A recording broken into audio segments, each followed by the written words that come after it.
नमस्कार दोस्तों, fighter physical academy में आपका स्वागत है। और हम जैसा कि आपके एग्ज़ाम निकट है तो हम आपके लिए लाए हैं प्रीवियस ईयर क्वेश्चंस जो आपके एग्ज़ाम में आपको बहुत ही सहायता देने वाले हैं। यहाँ पर ये 30 क्वेश्चंस हैं जो कि किसी न किसी एआरओ में, भोपाल, मऊ या ग्वालियर एआरओ में आए हुए क्वेश्चंस हैं। और इनके सभी ऑप्शंस पर अपन जहाँ तक संभव होगा पूरा डिस्कशन करेंगे।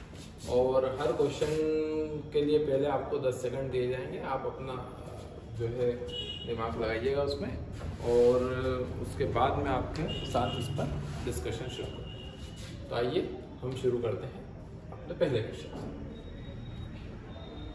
तो आपका 10 सेकंड का टाइम स्टार्ट होता है। आप सोचिए इससे। पहला क्वेश्चन है हमारा, रतौंधी जो है भोजन में की कमी से होता है। तो पहली बात हमें यह समझना है कि ये जो रतौंधी वर्ड है ये एक रोग का नाम है, ठीक है।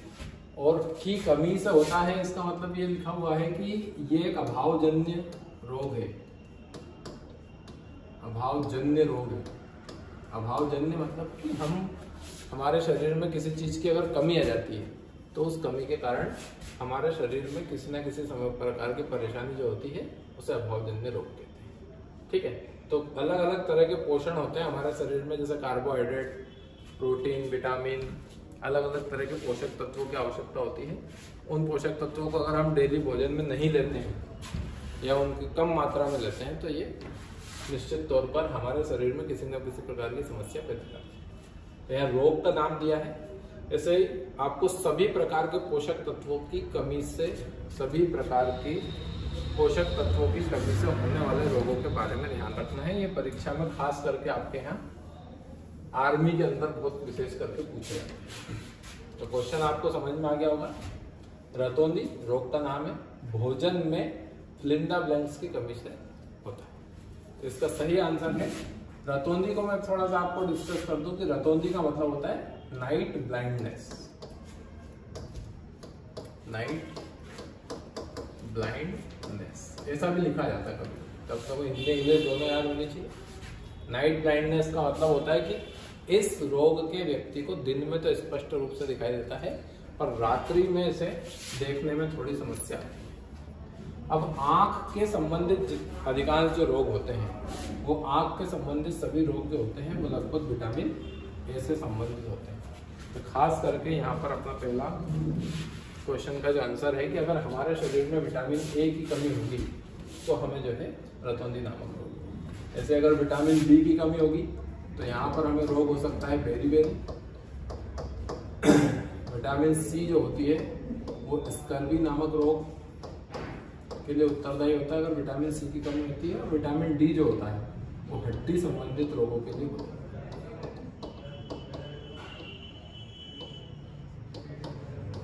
विटामिन डी जो है वो हमें धूप से प्राप्त होता है। इसका सबसे अच्छा स्रोत होता है धूप। आप दिन में 5-10 सेकंड, 5-10 मिनट के लिए धूप लेंगे तो आपको विटामिन डी प्राप्त हो जाएगा।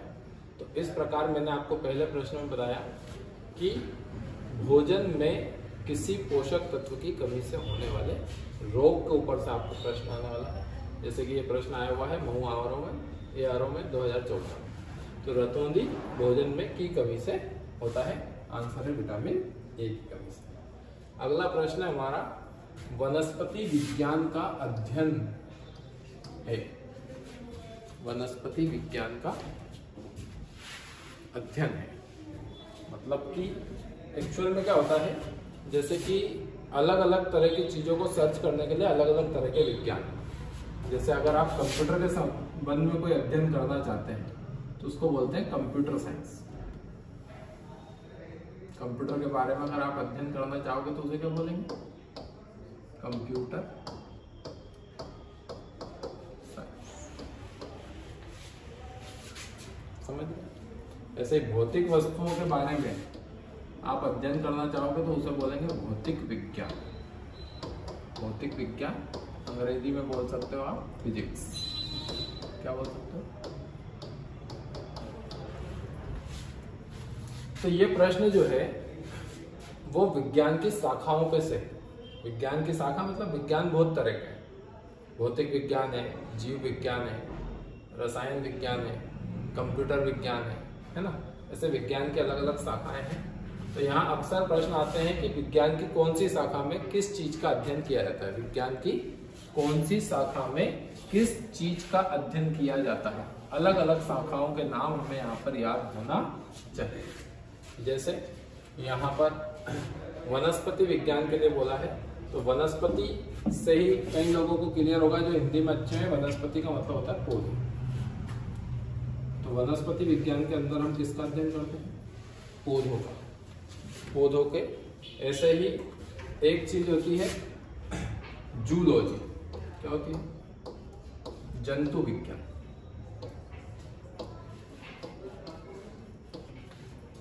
और एक होता है वनस्पति विज्ञान। इस जूलॉजी में जंतुओं का अध्ययन करते हैं, वनस्पति विज्ञान में पेड़ पौधों का अध्ययन। जानवरों का जीवन, जानवरों का जीवन या मानव का जीवन, जैसे पक्षियों का जीवन है तो पक्षियों के जीवन के लिए एक अलग से बोलते हैं ऑर्निथोलॉजी। जनरली सभी जंतुओं को मिलाकर अगर हम जंतु विज्ञान के अंतर्गत रखें तो मेजरली दो पार्ट होते हैं जीव विज्ञान के अंतर्गत। जीव विज्ञान मतलब बायोलॉजी, आपका सब्जेक्ट होगा बायोलॉजी। बायोलॉजी को मेजर रूप से अपन दो भागों में बांट देते हैं। एक को बोल देते हैं वनस्पति विज्ञान और एक को बोल देते हैं जंतु विज्ञान। ठीक है, इधर बोलेंगे तो अपन जो है अपना हो जाएगा जूलॉजी, ठीक है। और इसको अपन बोल देते हैं वनस्पति विज्ञान को अंग्रेजी में बोलते हैं बॉटनी।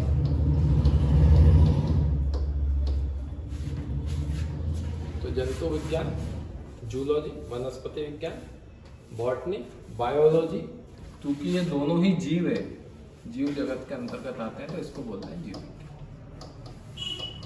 तो आप ये समझ गए होंगे कि ये जो प्रश्न है विज्ञान की शाखाओं के ऊपर से है। विज्ञान की शाखाओं के ऊपर से है कि विज्ञान की किस शाखा के अंतर्गत किस चीज का अध्ययन किया जाता है। ये सारी विज्ञान की प्रमुख शाखाएं आपको याद होना चाहिए। प्रश्न आपको यहाँ पर कोई सा भी आ सकता है कि इस विज्ञान के अंतर्गत या इस शाखा के अंतर्गत किस चीज का अध्ययन किया जाता है। समझ गए आप? तो यहाँ हमने देखा कि पौधों का जीवन जो है वो बॉटनी, उसी को वनस्पति विज्ञान इंग्लिश में अपन बॉटनी कहते हैं। बॉटनी भी लिखा आ सकता था, बॉटनी में फिल इन द ब्लैंक्स का अध्ययन किया जाता है। ठीक है, अगला प्रश्न आपके सामने ये है प्राथमिक ईंधन कौन सा है? प्राथमिक, प्राइमरी। प्राथमिक ईंधन का मतलब क्या है? प्राथमिक ईंधन का मतलब आप देखें, ये जो आया हुआ है फरवरी 2014 के अंतर्गत भोपाल एआरओ में आया हुआ प्रश्न है। ठीक है, अब यह प्राथमिक वर्ड से समझना है। इसकी एक बहुत सिंपल सी डेफिनेशन है, अगर वो आप समझ जाओगे तो आपको ऑटोमेटिक समझ में आएगा। ऐसा ईंधन, ईंधन मतलब वो होता है जो किसी ना किसी चीज को चलाने में उपयोग आए। जैसे कि ये लाइट्स चलाने में, ये बोर्ड चलाने में बिजली काम आ रही, तो बिजली इस बोर्ड का ईंधन। हमें हमारा शरीर चलाने में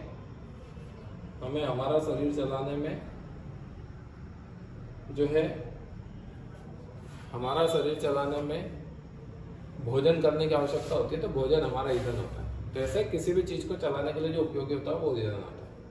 अब ऐसा ईंधन जो प्रकृति से सीधा प्राप्त हो जाए। कहां से प्राप्त हो जाए? उसमें कुछ भी मॉडिफाई नहीं करना है।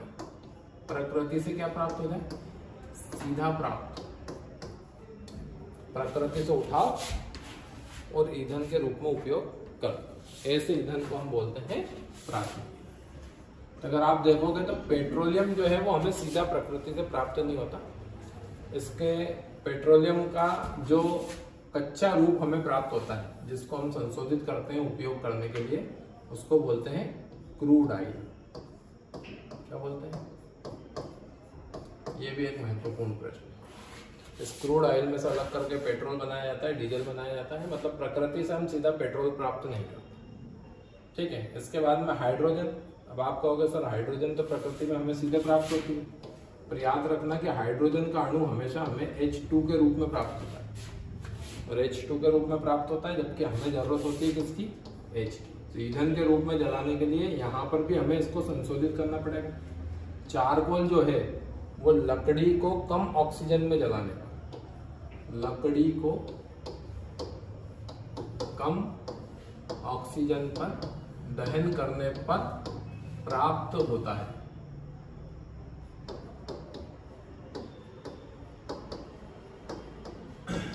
और इतनी बात अगर समझ में ना भी आए तो ये समझ लेना कि ये चीजें हमें सीधे प्रकृति से प्राप्त नहीं होती। और कोयला ऐसी चीज है जो प्रकृति से सीधे हमें प्राप्त होता है, खदानों में से हम निकालेंगे और सीधा जो है ईंधन के रूप में उसको उपयोग कर सकते हैं। और जो सीधा प्रकृति से ईंधन के रूप में प्राप्त हो, ऐसे को ही हम क्या कहते हैं? प्राथमिक ईंधन कहते हैं। तो यहाँ प्राथमिक ईंधन का जो प्राथमिक के अलावा एक दूसरा प्रश्न आ सकता है, द्वितीयक। दो तरह के होते हैं, प्राथमिक होता है या द्वितीयक होता है, प्राइमरी होता है या सेकेंडरी होता है। तो ये बाकी के सब सेकेंडरी हैं। सेकेंडरी क्यों है? क्योंकि प्रकृति से जिस रूप में निकाले, उस रूप में निकालने के बाद इनमें कुछ संशोधन करा, और संशोधन करने के बाद इनका उपयोग हमने ईंधन के रूप में किया। तो ये प्राइमरी नहीं है, प्रकृति से सीधे हमको ऐसे के ऐसे प्राप्त नहीं हुए हैं, इसीलिए ये प्राथमिक ईंधन के अंतर्गत नहीं आएगा। ये भी प्राथमिक ईंधन के अंतर्गत नहीं आएगा, ये भी प्राथमिक ईंधन के अंतर्गत नहीं आएगा। मालगाड़ियों में आपने कोयला भर भर के जाते हुए देखा होगा, वो ऐसा कैसा प्रकृति में से निकालते हैं, कोई संशोधन करने की आवश्यकता नहीं होती। ऐसा कैसा खोदो और ले जाकर भट्टी में जला, इसीलिए वो प्राथमिक ईंधन के अंतर्गत आता है। प्राथमिक ईंधन हो गया हमारा। ईंधन बहुत तरह के होते हैं, उनके ऊपर से हमारे यहाँ क्वेश्चन आते रहते हैं। अगला प्रश्न देखिए जरा, निम्न में से कौन सा रुधिर कणिकाओं का भाग नहीं है? रुधिर कणिका, रुधिर कणिका का मतलब, रुधिर का मतलब होता है रक्त, और कणिका का मतलब होता है कण। ठीक है, तो हमारे ब्लड में 3 तरह के कण पाए जाते हैं। कण मतलब छोटे छोटे से गोल गोल, इनको बोलते हैं कण। और टोटल 3 तरह के कण पाए जाते हैं। कहाँ? हमारे रक्त के अंदर। और रक्त के अंदर ये पाए जाने वाले तीनों कण को ही मिलाकर हम क्या बोलते हैं? रुधिर कणिका बोलते हैं। इनके अलग अलग काम होते हैं। और इन 3 कणिका का नाम क्या है? एक कणिका है आरबीसी, रेड ब्लड सेल, जो ऑक्सीजन ले जाने का काम करती है, मुख्य रूप से ऑक्सीजन का परिवहन करती है। हीमोग्लोबिन नामक तत्व होता है इसका आरबीसी के अंदर। ठीक है, दूसरा है डब्ल्यूबीसी, यह हमारे शरीर की सेना होती है, जो रोगों से लड़ने में हमारी सहायता करती है। ठीक है, और तीसरा होता है प्लेटलेट्स, आपने नाम सुना होगा, प्लेटलेट्स। तो जैसे कि ये हमारी नस है, इस नस में जल भरा होता है बहुत सारा, और इस जल के अंदर अगर आप देखोगे तो इस जल के अंदर जो है छोटी छोटी कणिकाएं होती हैं। तो ये जो पानी है, इस पानी को बोलते हैं प्लाज्मा। तो ये प्लाज्मा रक्त का भाग है, लेकिन कण नहीं। समझ गए? और यहां से यही पूछा गया है कि निम्न में से कौन सा रुधिर कणिका का भाग नहीं है? तो हम कहेंगे प्लाज्मा तो बहता हुआ जल है, ये इसको बहने में सहायता करता है। और 3 तरह की कणिका हमारे पास पाई जाती है। Number 1 RBC, red blood cell, number 2 WBC, white blood cell, और तीसरा होता है रक्त बिंबाणु, प्लेटलेट्स, जो कि क्या के काम में आती है?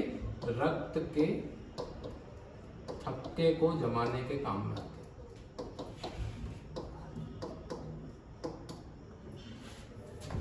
ये हमारी सेना की तरह काम करती है, ऑक्सीजन परिवहन की तरह काम करती है। और रक्त में 3 ही बिंबाणु पाए जाते हैं। इन 3 बिंबाणु और प्लाज्मा, इन 4 चीजों से मिलकर हमारा रक्त बनता है। पर इन चारों में ये बिंबाणु है, कण है, अणु है, कणिकाएं हैं। ठीक है ना? और ये जो है ये पानी की तरह कार्य करता है इनको बहने में। समझ गए? तो इस प्रश्न का उत्तर आएगा प्लाज्मा। प्लाज्मा रुधिर कणिका में नहीं। रुधिर का भाग है, रक्त का भाग है, लेकिन रुधिर कणिका का भाग नहीं। यार ठीक है। अगला प्रश्न है हमारे पास कि रक्त मुंह में पीएच मान किससे कम हो जाए, पीएच स्केल।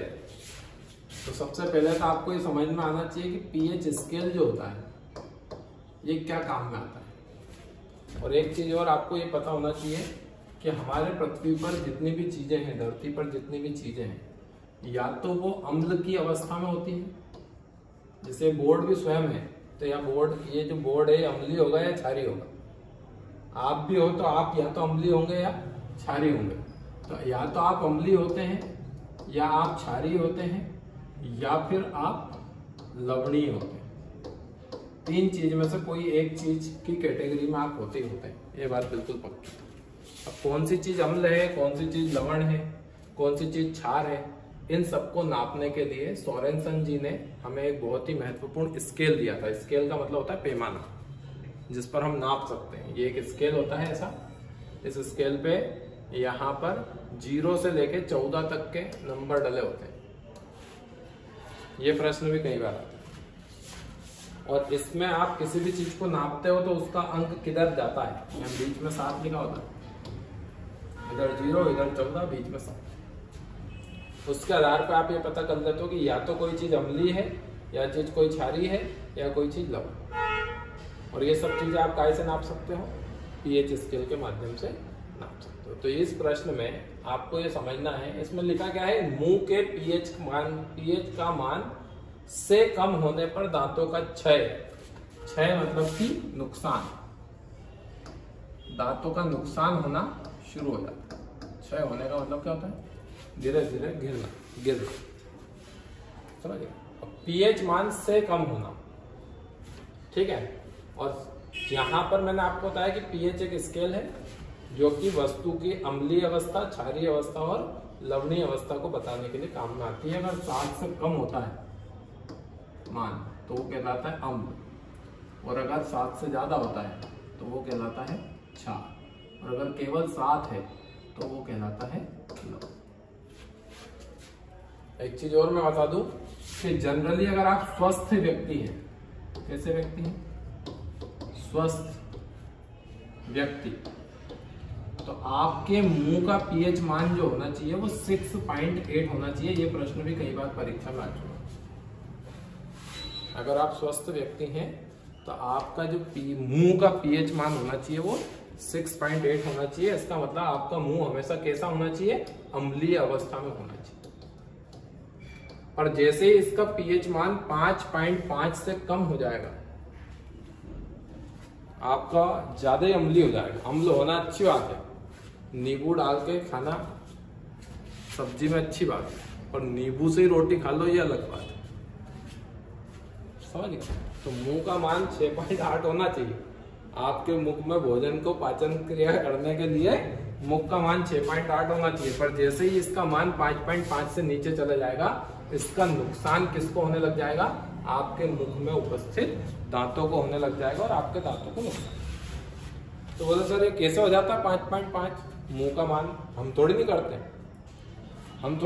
कैसे हो जाता है। तो भैया अगर आप अपने मुख की सफाई नहीं रखेंगे, क्या नहीं रखेंगे, सफाई, तो आपके मुख का मान धीरे धीरे अम्लीय होता चला जाएगा। आपको इसीलिए कई बार कहते हैं कई लोग आपसे कि भैया ब्रश करा करो टाइम से, 2 टाइम भी ब्रश करोगे तो कोई दिक्कत वाली बात नहीं, क्योंकि आपका मुख जितना अम्लीय रहेगा उतना ज्यादा नुकसान आपके दांतों को पड़ता जाएगा। क्योंकि आपके दांत कैल्शियम के बने होते हैं, और कैल्शियम पे आपने सुना होगा ताजमहल भी कैल्शियम का बना हुआ है। आपके दांत बिल्कुल ताजमहल की तरह, इसकी तरह, और उस पर भी अगर अम्लीय वर्षा हो जाएगी, क्या हो जाएगी, तो वो ताजमहल पड़ जाएगा काला और गिर जाएगा। समझ गए? तो ऐसे ही आपके दांत भी कैल्शियम है, और अगर उनमें अम्लीय वर्षा होगी तो उनको नुकसान होना चालू हो जाएगा। जनरली 6.8 सबसे बढ़िया पीएच मान माना जाता है। जैसे ही वो 5.5 से नीचे जाएगा, आपके दांतों को वो नुकसान पहुंचाना शुरू कर देगा। तो याद रखिएगा, पीएच स्केल जो काम आता है किसी भी पदार्थ की अम्लीयता, क्षारीयता या लवणीयता को जांच करने के काम आता है। इस पे 0 से लेकर 14 तक के अंक लिखे होते हैं। इधर 0 होता है, इधर 14 होता है, बीच में 7 होता है। अगर 7 से कम मान होता है तो अम्ल होता है, 7 से ज्यादा होता है तो क्षार होता है, 7 पे होता है तो लवण होता है। स्वस्थ व्यक्ति के मुंह का पीएच मान 6.8 होना चाहिए, क्योंकि 6.8 की दशा में मुख में एक चीज का पाचन होता है। ये प्रश्न भी कई बार आया कि हमारे मुख में किस चीज का पाचन होता है। याद रखना, हमारे मुख में पाचन होता है गाय का कार्बोहाइड्रेट। तो कार्बोहाइड्रेट पचाने के लिए 6.8 मुख का पीएच मान होना बहुत जरूरी। लेकिन 5.5 से नीचे जाएगा तो आपके दांतों का क्षय प्रारंभ हो जाएगा। अगला प्रश्न है तेलों का हाइड्रोजनीकरण। हाइड्रोजनीकरण ये प्रश्न आया हुआ है सितंबर 2018 मऊ ARO के अंतर्गत। तो पहले आपको ये समझना होगा कि हाइड्रोजनीकरण क्या होता है। तो कोई भी वसा आपके पास है, उस वसा में आप एक और हाइड्रोजन का अणु जोड़ना चाहते हैं। क्या जोड़ना चाहते हैं? हाइड्रोजन का अणु जोड़ना चाहते हैं। तो हाइड्रोजन का अणु आप जैसे इसमें जोड़ोगे तो वसा के अंतर्गत, कैसी वसा? तरल वसा के अंतर्गत, तरल वसा के अंतर्गत हाइड्रोजन को जोड़ना हाइड्रोजनीकरण कहलाता है। सीधी सी बात। इसीलिए यहां लिखा है तेल का हाइड्रोजन। तेल एक वसा है, तेल एक वसा है। चिकनाई, चिकनाई की कोई भी चीज वसा होती है, तो तेल एक वसा है। उसमें हम हाइड्रोजनीकरण करके एक और हाइड्रोजन जोड़ते हैं। जैसे तेल में एक हाइड्रोजन जोड़ दो, तेल घी बन जाता है। तेल क्या बन जाता है? घी बन जाता है। कैसे बनता है? हाइड्रोजन का एक अणु उसमें और जोड़ दो। और इस प्रक्रिया को किसी भी तरल वसा में हाइड्रोजन के अणु को जोड़ना ही क्या कहलाता है? हाइड्रोजनीकरण कहलाता है। समझ गए? अब ये हाइड्रोजनीकरण में, हाइड्रोजनीकरण करते हैं हम तेल का। तेल का हाइड्रोजनीकरण क्यों करते हैं? घी बनाने का।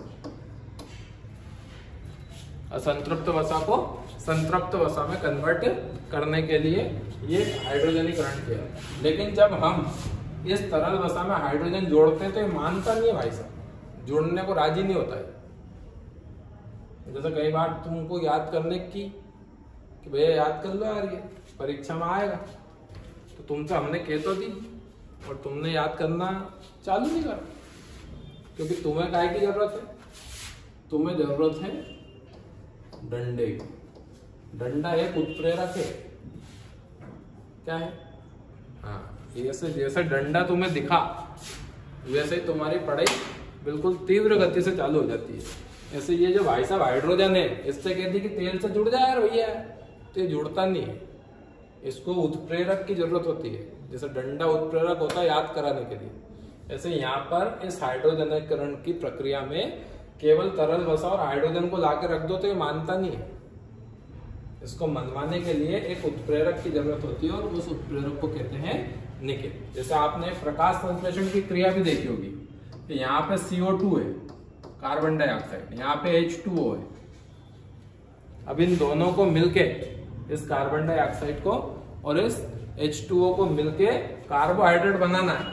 पर ये कार्बोहाइड्रेट बनाते नहीं है। कब तक नहीं बनाते? जब तक कि इनको कौन नहीं मिल जाए? प्रकाश नहीं मिल जाए।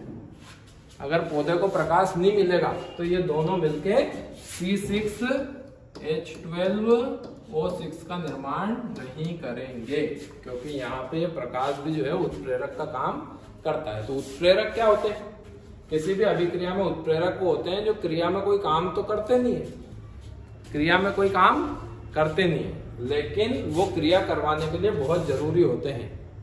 ठीक है नहीं? जैसे कि डाटा देना हमारा काम है, याद करना तुम्हारा काम है, पर डंडे का काम है बीच में उत्प्रेरण करना। ऐसे यहाँ पर हाइड्रोजन के तेल से जुड़ने में जो उत्प्रेरण का काम करता है वो कौन करता है?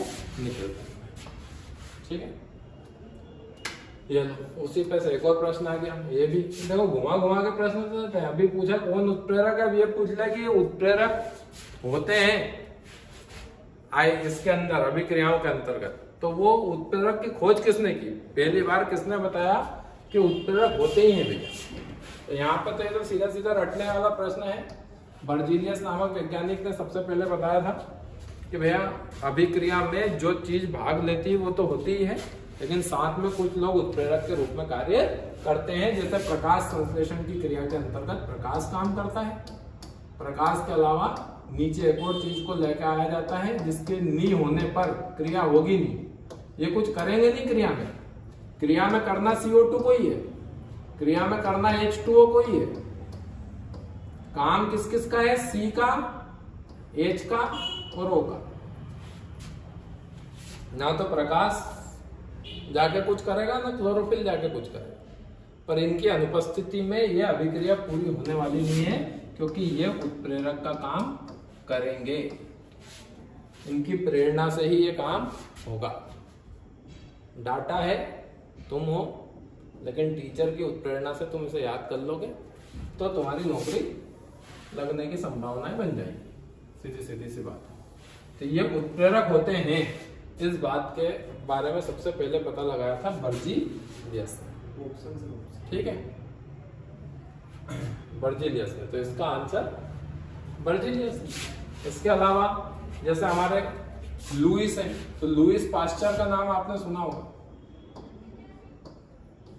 ठीक है, लुईस पास्चर जाने जाते हैं खास करके काय के लिए? रेबीज का टीका बनाया है। इसके अलावा दूध जो होता है, इस दूध की शुद्धता के मापन की विधि, ठीक है, शुद्धता के मापन की विधि भी इन्होंने अपने को बताई कि कैसे अपन दूध की शुद्धता नाप सकते हैं, कि दूध में कितना पानी है या नहीं। पहले केवल हंस के पास ये व्यवस्था थी, बाद में लुईस पास्चर जी ने भी इस चीज के बारे में अपने को खास करके बताया। रदरफोर्ड ने एक परमाणु मॉडल दिया, सबसे प्रमुख। परमाणु के केंद्र में, यहाँ पर नाभिक के अंदर प्रोटॉन पाए जाते हैं। क्या पाए जाते हैं? प्रोटॉन पाए जाते हैं। इस बात की खोज करके हमें बताई थी सबसे पहले किसने? रदरफोर्ड। और कोसले जी जो है, कोसेल जी, इन्होंने आधुनिक आवर्त सारणी के अंतर्गत, आधुनिक आवर्त सारणी के अंतर्गत के सिद्धांत आपके सामने प्रस्तुत किए। आवर्त सारणी वो होती है जिसमें हम सारे तत्वों को खोज के लाइन से इसे जमा लेते हैं। केमिस्ट्री जिनने पढ़ी होगी उनको पता हो, ऐसे लाइन से वर्गीकरण करते हैं तत्वों का, जिसमें धातु देखते हैं, अधातु देखते हैं, उनको बोलते हैं आवर्त सारणी। तो आवर्त सारणी के नए सिद्धांतों के बारे में बताया गया था कोसले जी के द्वारा। लुईस पास्चर जी ने रेबीज का टीका और दूध की शुद्धता के मापन की बात की थी। रदरफोर्ड जी ने परमाणु के नाभिक के अंदर प्रोटॉन पाया जाता है, प्रोटॉन की खोज की थी। ठीक है ना, ये बताया था कि धनात्मक चीजें होती हैं जो परमाणु के केंद्र में पाई जाती है। और बर्जीलियस जी ने बताया कि सबसे पहले बताया है कि अभिक्रियाओं में जो तत्व भाग लेते हैं वो तो होते ही हैं, इसके अलावा उत्प्रेरक तत्वों की भी आवश्यकता होती है, उनके बिना कोई भी अभिक्रिया पूर्ण नहीं हो सकती। अगला अगर आप देखेंगे तो क्षार घोल का पीएच मान होता है। झार नहीं है, क्षार है, क्षार से छतरी। अभी मैंने बोला था कि कोई भी पदार्थ जो होते हैं या तो अम्लीय होते हैं या लवणीय होते हैं या फिर क्षारीय होते हैं। और पीएच स्केल मैंने अभी आपको बताया था कि पीएच स्केल बनाई गई है। यहाँ से प्रश्न निश्चित तौर पे आर्मी में आता है। पीएच स्केल में से प्रश्न नहीं आया ऐसा संभव है नहीं, बिल्कुल 110% सत्य है। ठीक है, ये तो यहाँ खाली लिखा है ग्वालियर ARO 2016, लेकिन हर साल कहीं ना कहीं किसी ना किसी रूप में टपकते रहता है। तभी मैंने बताया सबसे पहली बार कि ये एक मशीन मान लो, यंत्र मान लो। जैसे आपकी गाड़ी में स्पीडोमीटर जो होता है वो स्पीड नापता है, जैसे किसी ना किसी चीज को नापने को कोई ना कोई मशीन होती है। ऐसे पीएच स्केल क्या है? एक यंत्र है। वो क्या नापता है कि कोई भी तत्व अम्लीय है, क्षारीय है, क्षार मैंने यहाँ गलत लिख दिया, क्षार आएगा ऐसा, क्षारीय है या फिर लवणीय।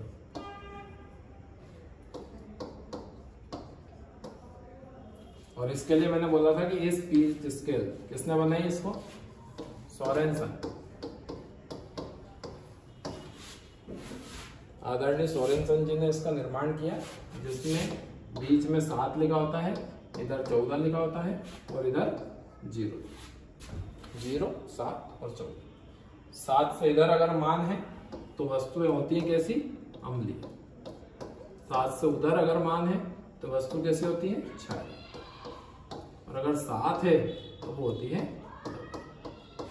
यहाँ लिखा है क्षार घोल। अगर कोई क्षार घोल है, घोल मतलब कि किसी भी चीज का घोल बना है, उसकी प्रकृति क्षारीय है, तो उसका पीएच मान, तो यहाँ देखो 7 से ज्यादा होना चाहिए, इसलिए इसका आंसर क्या आएगा? 7 से अधिक होना। 7 से अधिक अगर होगा तो क्षारीय होगा, 7 से कम अगर होगा तो अम्लीय होगा, 0 अगर होगा तो भी अम्लीय होगा, अत्यधिक अम्लीय, एसिडिक। ऐसा नहीं कि 0 होगा तो खत्म हो जाएगा, उदासीन। 7 पर होता है उदासीन। कितने पे होता है? 7। ठीक है, तो पीएच स्केल याद रखना आप, ठीक है नहीं? पोटेंशियल ऑफ हाइड्रोजन, इसका कभी कभी पूरा नाम भी पूछ लिया जाता है कि पीएच का पूरा नाम क्या है, ठीक है ना? तो पोटेंशियल्स ऑफ हाइड्रोजन्स, हाइड्रोजन्स को त्यागने, हाइड्रोजन्स को ग्रहण करने की क्षमता के आधार पर किसी भी चीज को अम्लीय, क्षारीय या लवणीय के आधार पर डिफाइन किया जाता है। कोई भी तत्व अंततः हाइड्रोजन से किस प्रकार से अभिक्रिया करेगा, उसके आधार पर यह देखा जाता है कि वो वस्तु अम्लीय है, क्षारीय है कि लवणीय। ठीक है, इसी को पीएच स्केल कहा। फिर देखो, फिर प्रश्न आ गया। अभी मैं 2 बार बता चुका हूँ। पीएच स्केल का निर्धारण किसने किया था? मतलब ये जो पीएच स्केल बनाई गई है, ये प्रश्न देखो फिर से जबलपुर ARO में 2016 में पूछ लिया। इसका पहले पूछ लिया था कि मुंह का पीएच मान क्या होता है, कभी पूछ लेते हैं दूध का पीएच मान क्या होता है, कभी पूछ लेते हैं किससे कम होने पे, पीएच मान कम होने पे दांतों का क्षय होने लग जाता है। तो पीएच स्केल के ऊपर से बनने वाले प्रश्न बहुत महत्वपूर्ण, ठीक है। और इस प्रश्न का उत्तर मैं आपको पहले ही बता चुका हूँ कि सोरेनसन जिनने आपको जो है पीएच स्केल बनाकर दिया, पीएच स्केल का निर्धारण किया, जिसमें 0 से लेकर 14 तक के अंक होते हैं। ठीक है, ये फिर अम्लीय, क्षारीय और उसके ऊपर से प्रश्न आ गया है। यहां पर कुछ संसूचक होते हैं।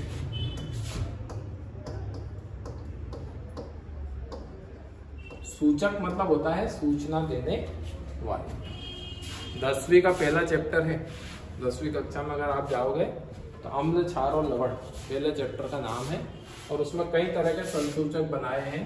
उन संसूचकों में एक सबसे प्रमुख संसूचक है जो काफी ज्यादा यूज किया जाता है किस बात की जांच करने में, कि कोई भी वस्तु अम्लीय है, क्षारीय है या लवणीय।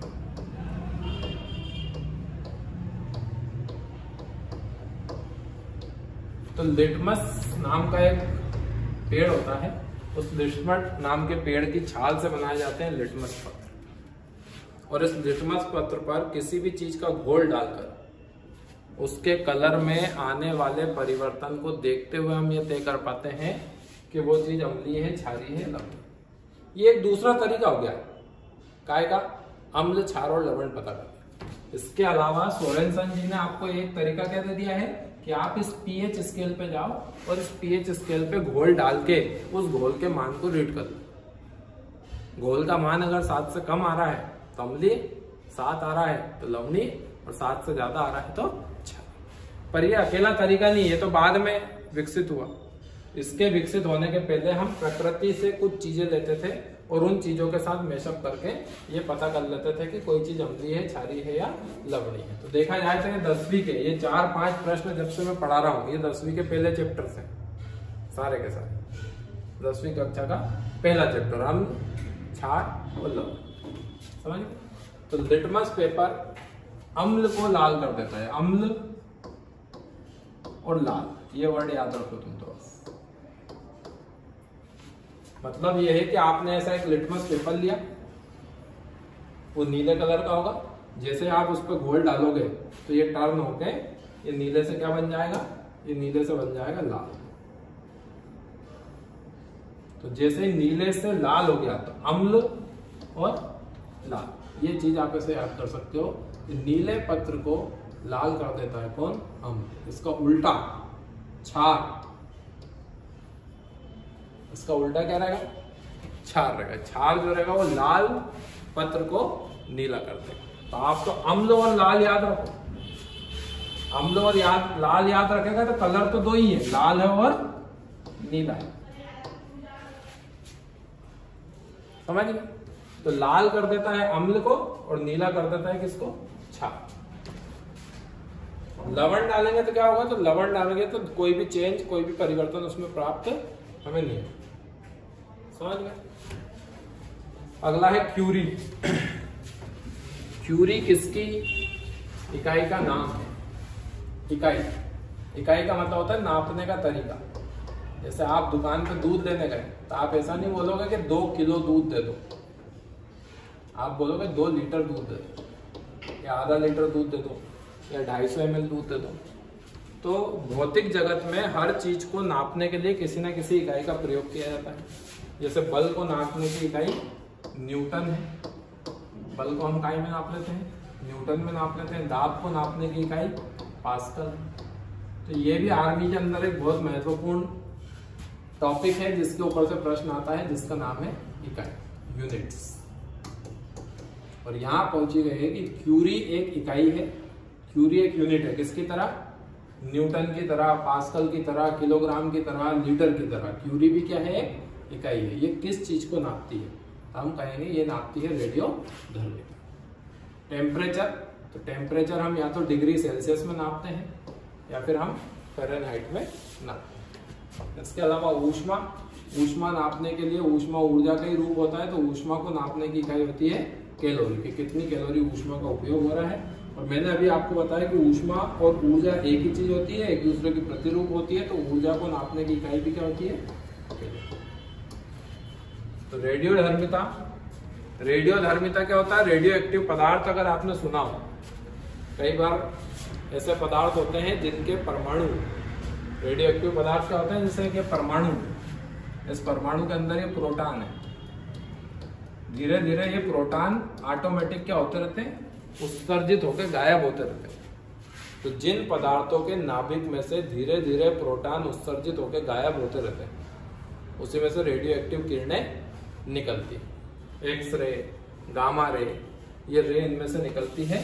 और जो पदार्थ प्रोटॉन को क्षय करते हैं, ऐसे पदार्थों को ही रेडियो एक्टिव पदार्थ कहते हैं।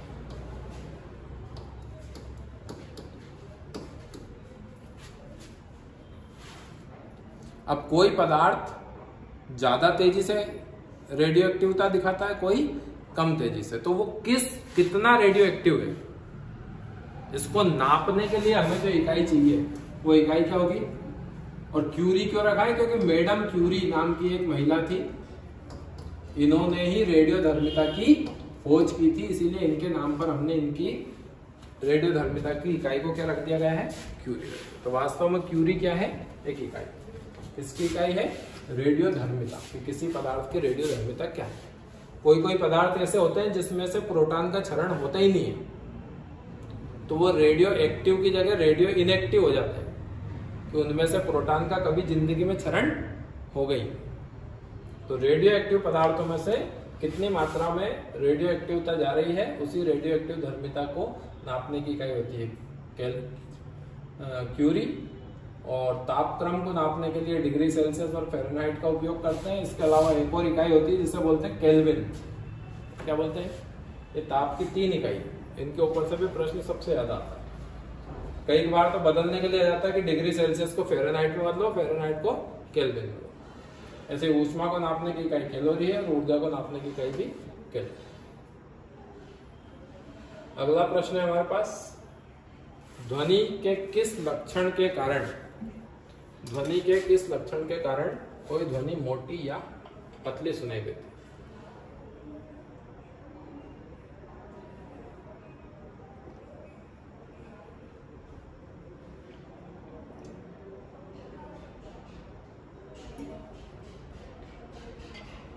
तो ध्वनि में बहुत तरह के गुण होते हैं। पहला गुण यहाँ पे लिखा हुआ है तीव्रता। पहला गुण यहाँ पे लिखा हुआ है तीव्रता, दूसरा गुण लिखा हुआ है तारत्व, तीसरा गुण लिखा हुआ है गुण। तीव्रता वर्ड से आप सोचोगे तो आपको समझ में आएगा कि कितनी तीव्र है। कोई ध्वनि कम सुनाई दे रही है, धीमी सुनाई दे रही है, या कोई ध्वनि तेज सुनाई दे रही है। मोटी या पतली की बात नहीं, मोटी या पतली की बात नहीं है। काय की बात है? धीमी की या तेज की। अगर एकदम से मैं तेज बोलने लग जाऊं तो आपको आवाज तेज सुनाई देने लग जाएगी, समझ गए? यहां मोटी पतली की बात नहीं है, काय की बात है? तेज की या धीमी। तो तेज या धीमी आवाज जो होती है वो ध्वनि की तीव्रता के कारण होती है। ऐसे ही कोई कोई व्यक्ति जब गाता है तो हम कहते हैं भैया बंद हो जाए, फटे बांस की तरह मत गाए, क्योंकि किसी की आवाज सुर वाली होती है अच्छी, मेरी तो फटे बांस जैसी है जैसे, ठीक है। तो किसी की आवाज का अच्छा होना और किसी की आवाज का खराब होना ये काय की वजह से होता है? गुणता की वजह से। लेकिन यहां पूछा गया है आवाज का अच्छा या बुरा होना नहीं पूछा गया, आवाज का तेज या कम होना नहीं पूछा गया। यहां पूछा गया है कि मोटी या पतली आवाज किस गुण के कारण होती है। तो ध्वनि के तीनों गुण मैंने आपको बताया। ध्वनि में तीव्रता का गुण भी होता है, तीव्रता की वजह से ध्वनि तेज या धीमी सुनाई देती है। गुणता की वजह से एक लता मंगेशकर जी का गाना, एक मेरा गाना, वो वाली बात हो जाती है, ठीक है ना। और तारत्व जो होता है, जिसे सामान्यतः पुरुषों की आवाज मोटी होती है और महिलाओं की आवाज पतली होती है, क्योंकि महिलाओं का तारत्व जो होता है वो ज्यादा होता है। जिसका तारत्व ज्यादा होता है उनकी आवाज पतली, जिनका तारत्व कम होता है, ठीक है ना, उनकी आवाज क्या होती है? मोटी होती है। तो तारत्व ही ध्वनि के पतले या मोटे होने के पीछे का कारण। पराश्रव्य, पराश्रव्य तरंग सबसे पहले किसने सीटी बजाकर उत्पन्न किया? तो किसने किया था उससे पहले तो अपने को ये समझना पड़ेगा कि पराश्रव्य तरंगे क्या होती है। तो आपको ये समझना पड़ेगा कि मनुष्य के जो कान हैं वो 20 हर्ट्ज से लेके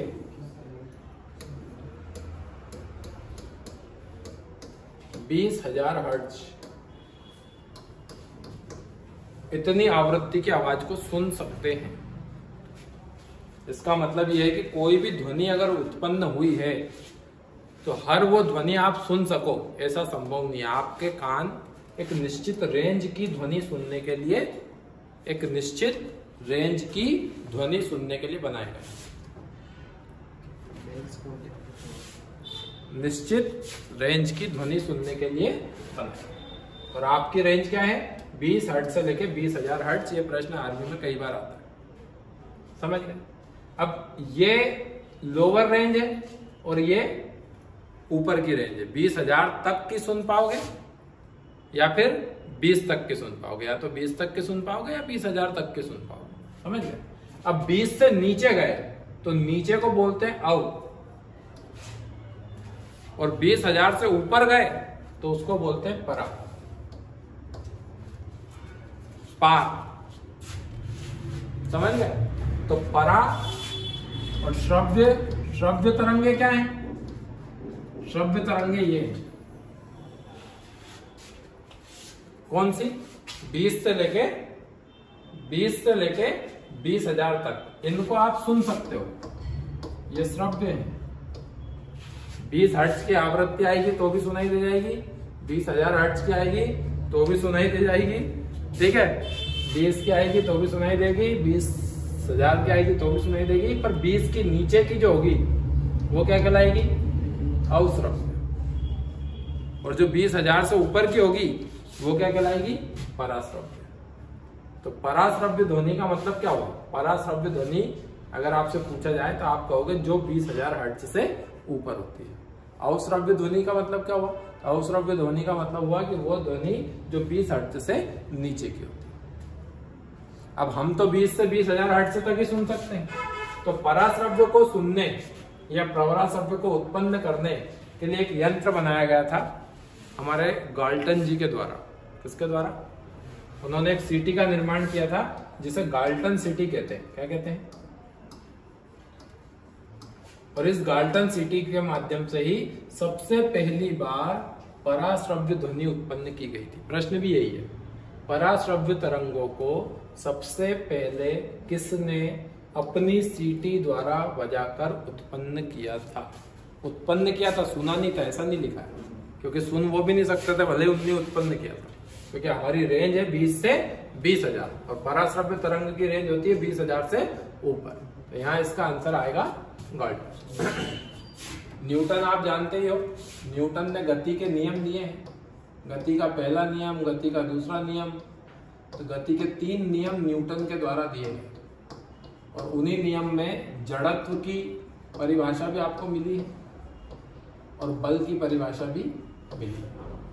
बल की परिभाषा भी उसी में मिली है और जड़त्व की परिभाषा भी उसी में मिली है, इसीलिए बल की इकाई भी न्यूटन है और जड़त्व की इकाई भी न्यूटन के रूप में है। हर्ट्ज जो होती है, ये यहाँ लिखा हुआ HZ, ये आवृत्ति नापने के काम में आता है, फ्रीक्वेंसी, साइकिल्स, ठीक है। और माइकल फेराडे ने विद्युत संधारित्र का निर्माण किया था। कंडेंसर जो आप अपने पंखे में लगाते हैं, काय में लगाते हैं? पंखे।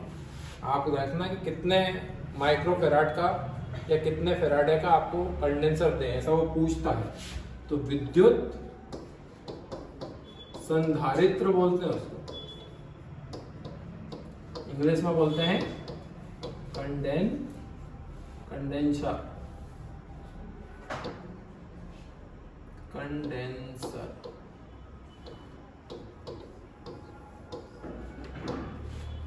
ठीक है। तो फेराडे विद्युत संधारित्र के लिए जाने जाते हैं। हर्ट्ज ने फ्रीक्वेंसी को नापने के लिए यंत्र दिया था। गाल्टन ने सबसे पहली पराश्रव्य तरंगे सीटी बजाकर अपनी गाल्टन सीटी के माध्यम से उत्पन्न की थी और न्यूटन ने गति के नियम दिए हैं। सेवफल गिरने वाली कहानी तुमने सुनी होगी।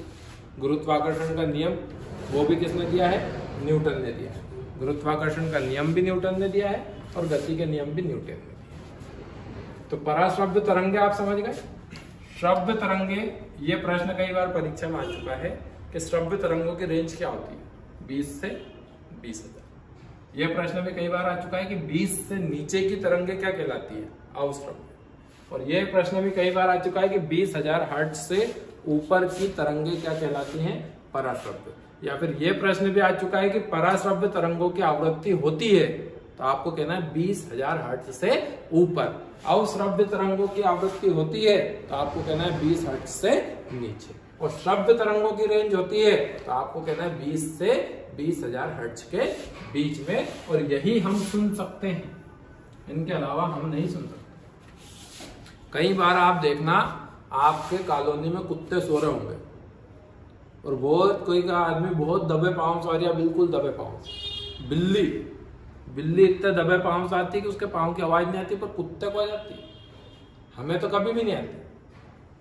हमें इसलिए नहीं आती क्योंकि बिल्ली जब चलती है तो वो ध्वनि 20 हर्ट्ज से नीचे की पैदा करती है और वो हमारे कान सुन नहीं सकते, पर कुत्ते सुन सकते, इसलिए उनके कान खड़े हो जाते हैं। समझ गए? तो सुनने के आधार पर तरंगे श्रव्य तरंगे होती है, या तो श्रव्य होती है, या पराश्रव्य होती है, या अवश्रव्य होती है। 3 प्रकार की होती है। अगला प्रश्न है, ध्वनि तरंगों की प्रकृति कैसे होती है? ध्वनि तरंगों की प्रकृति कैसी होती है? ध्वनि तरंगों की प्रकृति कैसी होती है, इसके लिए पहले आपको समझना पड़ेगा कि हमारे पास जितनी भी तरंग है, इन तरंगों को 2 प्रकारों में बांटा है। कितने प्रकार में? 2 प्रकार में। एक होता है अनुदैर्घ्य, एक होती है अनुदैर्घ्य और एक होती है अनुप्रस्थ। माध्यम में कंपन ऐसे, माध्यम से कंपन ऐसे पैदा कर रहे हैं, या माध्यम से कंपन ऐसे पैदा कर रहे हैं। जो भी माध्यम आपके पास है, उस माध्यम के लॉन्गिट्यूड में या लेटीट्यूड में कंपन पैदा हो रहा है। जैसे आपने पृथ्वी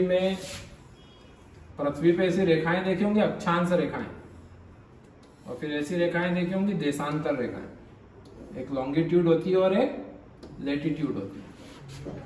तो माध्यम से लॉन्गिट्यूड में कंपन करना या माध्यम से लेटीट्यूड में कंपन करना, इसके आधार पर अपन तरंगों को डिसाइड करते हैं। समझ? अब यहाँ पे तरंग की प्रकृति कैसी है? तो हम कहेंगे तरंग की ध्वनि की प्रकृति, ध्वनि तरंगों की प्रकृति। तो इसको याद मैंने कर रखा है धा से। देखो यहाँ धा दिख रही है और ये यहाँ धा दिख रही है, धा धा धा, खत्म का।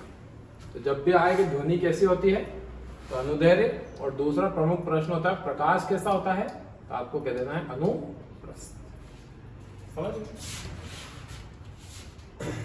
अगला प्रश्न देखिए, वर्षा की बूंद का आकार गोलाकार। वर्षा की बूंद ऐसी चपटी क्यों नहीं रहती, ऐसी फैल क्यों नहीं जाती, कहीं भी आपने डाली तो ऐसी गोल क्यों हो जाती है?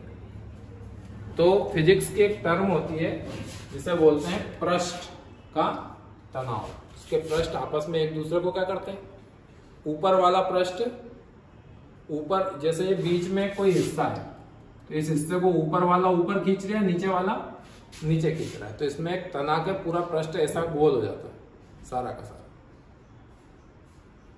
ठीक है? और अपने को ज्यादा फिजिक्स में अंदर जाने का मतलब ही नहीं है, अपन तो सीधी सीधी बात याद रखो, अपने को कोई वहां जाके हवाई जहाज नहीं बना। वो फिजिक्स के एक टर्म है पृष्ठ तनाव, और पानी से ही मतलब नहीं है, दूध हो, गोंद हो, कोई भी तरल पदार्थ जब आप रखते हो तो आप देखोगे कि उसकी बूंदें कैसे हो जाती है, क्योंकि हर तरल पदार्थ के ऊपरी सतह पर एक बल काम करता है और उस बल को ही हम क्या कहते हैं, पृष्ठ तनाव कहते हैं। तो किसी भी वर्षा की बूंद से मतलब नहीं है, दूध की बूंद हो, गोंद की बूंद हो, काय की भी बूंद हो, किसी भी चीज की बूंद हो, अगर वो पूछ रहे हैं कि वो गोल किस कारण से हो जाती है तो वो कहेंगे हम पृष्ठ तनाव। किसी भी तरल पदार्थ के बूंद के आकार का गोल हो जाना किस वजह से होता है? अब ये वर्ड आया श्यानता। श्यानता क्या काम में आता है? तो ये भी तरल पदार्थों से रिलेटेड है, लेकिन इसके लिए एक छोटा सा प्रयोग आपको ऐसा करना है कि एक ऐसा पटला लेना, इस पटले पे थोड़ा चौड़ा पटला ऐसा, और यहां से एक गिलास में पानी लेके ढोलना चालू करना इस पटले पे, और दूसरे तरफ से गोंद की एक बोतल लेके गोंद की बोतल ढोल देना। कौन सी चीज ज्यादा तेजी से नीचे जाएगी, पानी या गोंद? तो आप कहोगे पानी। समझ गए? अब पानी तेजी से जा रहा है लेकिन गोंद धीरे धीरे जा रहा है, इन दोनों के पीछे का कारण कौन है? कौन तेजी से बहेगा ढलान पे? दो बातें हैं, बूंद गोल होगी किसकी वजह से? पृष्ठ पर। कौन सा तरल पदार्थ जब हम डालेंगे समान ढलान पे तो कौन सा तेजी से जाएगा? नीचे। ये किसकी वजह से होता है? इसका मतलब द्रव का गाढ़ापन या द्रव का पतलापन या द्रव धीमे धीमे जा रहा है, इसका मतलब यह है कि एक द्रव की श्यानता ज्यादा है, गोंद की श्यानता ज्यादा है और पानी की श्यानता कम है। पानी के कण एक दूसरे को कम खींच रहे हैं, इसलिए वो एकदम से धड़ाके से नीचे चला जाता है, और गोंद की श्यानता ज्यादा है। तो बहना, किसी द्रव का ज्यादा बहना या कम बहना किस गुण के कारण होता है? श्यानता। कौन सा द्रव कम बहेगा? जिसकी श्यानता ज्यादा है वो द्रव कम बहेगा। गोंद की श्यानता क्या है? ज्यादा, इसलिए वो नहीं बहेगा। पानी की श्यानता क्या है? कम, इसलिए वो बहेगा। समझ गए?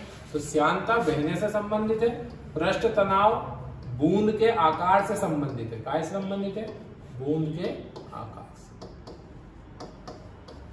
प्रत्यास्था जो होती है वो तरल का गुण नहीं है। प्रत्यास्था रबड़ खींची होगी ना तुमने कभी, इलास्टिसिटी।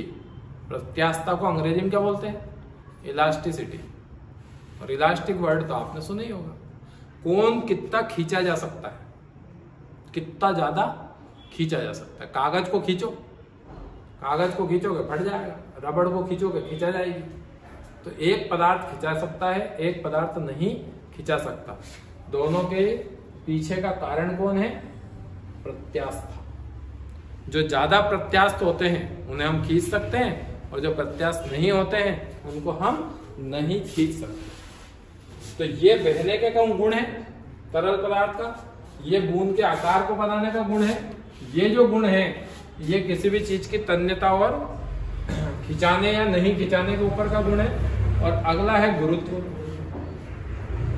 गुरुत्व का मतलब होता है भार, वजन, एक दूसरे को खींचना, पिंड को। जैसे कोई भी एक चीज पृथ्वी को सूर्य खींच रहा है, सूर्य को पृथ्वी खींच रही है, तो दो पिंडों को एक दूसरे की तरफ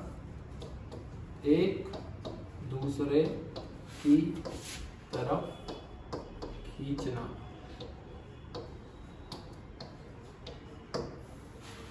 ये कहलाती है गुरुत्वाकर्षण बल। आपने सुना होगा, ठीक है। तो यहां पर 4 गुण की बात होगी। एक गुण है श्यानता, दूसरा गुण है आपका पृष्ठ तनाव, तीसरा गुण है प्रत्यास्था, चौथा गुण है गुरुत्व, ठीक है। अगला है पावो क्रिस्टेसस किसका वैज्ञानिक नाम है? तो वैज्ञानिक नाम, पहली बात आप ये समझ लो कि वैज्ञानिक नाम इसलिए रखे जाते हैं क्योंकि सारी दुनिया के वैज्ञानिक एक तरह के जीव को, जैसे हम कहते हैं ना, कहीं कहीं कहते हैं कुत्ता, कोई उसे कहता है डॉग, कोई उसे कहता है टेगड़ा, नहीं बात। अब कहीं का बापड़ा कंफ्यूजन हो जाए, एक आया क्या, अरे एक आया था तो क्या डॉग के क्या, नहीं एक कुत्ता के क्या, नहीं एक आया तो टेगड़ा ही के क्या, तो हम क्या समझे? तो उनने बोला हम किसी को कुछ नहीं समझेंगे, हम हमारे हिसाब से अलग ही नाम रख लेंगे। उनने कि हमें कोई से पूछने की जरूरत ही नहीं, हमने हर जीव का एक क्या रख दिया, वैज्ञानिक नाम रख दिया। तो यहाँ पर आप ध्यान दीजिए कि पावो क्रिस्टेसस जो है वो नाम किसका है? मोर का। मोर हमारा राष्ट्रीय पक्षी भी है, भारत का राष्ट्रीय पक्षी, ठीक है। अगला प्रश्न देखो, कीड़ों के अध्ययन को कहते हैं। फिर वही प्रश्न, अभी थोड़ी देर पहले मैंने आपको बोला था कि आपके आर्मी की परीक्षा में विज्ञान की अलग अलग शाखाओं के ऊपर प्रश्न आएंगे। जैसे मैंने बोला भौतिक चीजों का अध्ययन भौतिक विज्ञान कहलाता है, जीवों का अध्ययन जीव विज्ञान कहलाता है, रसायनों का अध्ययन रसायन विज्ञान कहलाता है, कंप्यूटर का अध्ययन कंप्यूटर विज्ञान कहलाता है। तो विज्ञान की बहुत सारी शाखाएं हैं, कौन सी शाखा के अंतर्गत किस चीज का अध्ययन किया जाता है, इसके ऊपर आपको नाम याद होना बहुत जरूरी है, समझ गए। और यहाँ पर हमसे पूछा गया है कि कीड़े, छोटे छोटे कीड़े, कीड़े उनको बोलते हैं जिनके पैर 6 या 6 से ज्यादा होते हैं, 6 या 6 से ज्यादा, ये सब कीट वर्ग के अंतर्गत आते हैं। और कीड़ों का अध्ययन कहलाता है एंटोमोलॉजी। क्या कहलाता है? एंटोमोलॉजी, समझ गए। अगला देखिए, विटामिन शब्द को किसने प्रतिपादित किया? विटामिन शब्द प्रतिपादित करने का मतलब क्या होता है? प्रतिपादित करने का मतलब होता है कि पहली बार खोज हुई कि यार शरीर में ये एक चीज ये भी मिलती है। बोले मिलती है, और करती क्या है? बोले ये रोगों से लड़ती है। क्या करती है? रोगों से लड़ती है। तो बोले ठीक है, तो बोले अब ये मिल गई, तुमने ढूंढ भी ली इसको और ये मिल गई है, इसको रोक दो ना।